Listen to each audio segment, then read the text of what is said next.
Le 7-10 Listen anywhere. sur France Inter. Géopolitique, bonjour Pierre. Bonjour Aski. Nicolas. Pierre, vous vous interrogez ce matin sur l'avenir de l'Ukraine dans le climat politique actuel. Imaginez un instant que vous soyez un Ukrainien sous les bombes russes, à l'écoute des nouvelles du monde. Vous apprenez un matin que le président français, qui était devenu ces derniers mois l'un des principaux soutiens de l'Ukraine en Europe, a subi une défaite électorale cuisante et que son adversaire est un parti aux sympathies pro-russes anciennes, réticent à trop aider l'Ukraine.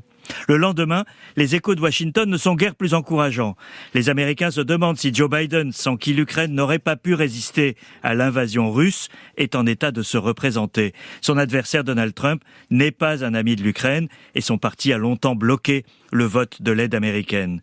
Au même moment, les nouvelles du front ne sont pas très bonnes. La Russie n'a certes pas réussi de percées significatives, mais elle poursuit son grignotage et surtout, elle a détruit à coups de missiles sur les villes une partie des infrastructures énergétiques du pays.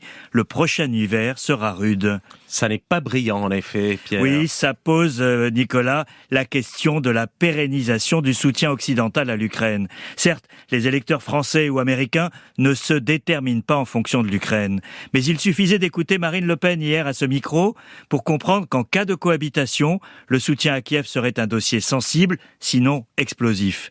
La dirigeante du Rassemblement national part d'une position consensuelle, soutien à l'Ukraine et même livraison d'armes à Kiev. Mais elle trace deux lignes rouges qui la mettent en contradiction avec Emmanuel Macron. L'envoi de soldats français au sol, comme évoqué par le président, qui veut former une brigade ukrainienne dans le pays. Et l'envoi d'armes qui permettent de tirer en profondeur en Russie. C'est en fait déjà le cas avec les missiles Scalp qui peuvent frapper en territoire russe. Ça serait aussi le cas des avions Mirage et de leur armement que la France se propose de livrer à l'Ukraine.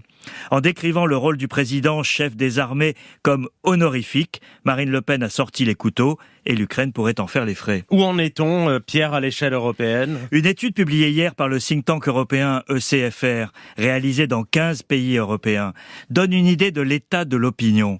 Les Européens restent largement favorables à l'Ukraine face à l'agression russe, mais ne croient pas en sa victoire militaire. Les pourcentages varient d'un pays à l'autre, mais les citoyens européens sont favorables à armer l'Ukraine afin de la renforcer avant de négocier. Dans ce contexte, la visite surprise à Kiev hier du Premier ministre hongrois Viktor Orban interroge. Orban est le plus proche de la Russie parmi les 27 et il a souvent fait obstruction à l'aide de l'UE. Il s'est rendu à Kiev en sa qualité de président en exercice du Conseil de l'Union européenne, mais on peut se demander s'il ne tente pas un repositionnement similaire à celui du RN en France, un soutien en parole à l'Ukraine pour mieux limiter l'aide européenne à son effort de guerre. Quoi qu'il en soit, notre Ukrainien, à l'écoute des informations, a du souci à se faire. La poussée d'extrême droite en Europe et aux États-Unis n'est pas porteuse de bonnes nouvelles pour lui et pour son pays. Merci Pierre Aski. Dans un instant, le grand entretien de la matinale avec le Premier ministre Gabriel Attal.